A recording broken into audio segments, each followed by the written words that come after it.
Surat Sachin JDC વિસ્તારમાં આવેલા Sachin water પ્લાન્ટની પાછળ ખુલ્લી જગ્યામાં પડેલા કચરાના ઢગલામાં આજે સવારે અચાનક ભીષણ આગ લાગી હતી। સ્થાનિક સૂત્રોના જણાવ્યા અનુસાર લગભગ સવારે 9 વાગ્યાની આસપાસ ધુમાડાના ગાઢા ગોટે ગોટા ઉઠતા જોવા મળ્યા હતા।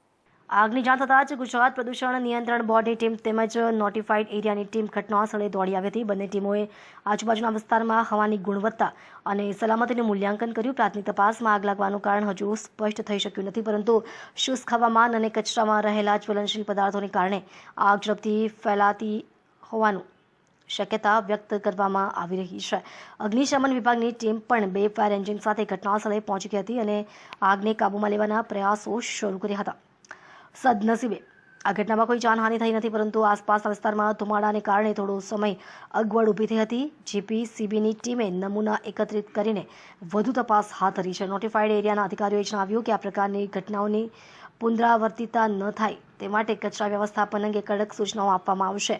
આગ પર સંપૂર્ણ કાબૂ મેળવવા માટેની કામગીરી હાલ ચાલુ છે।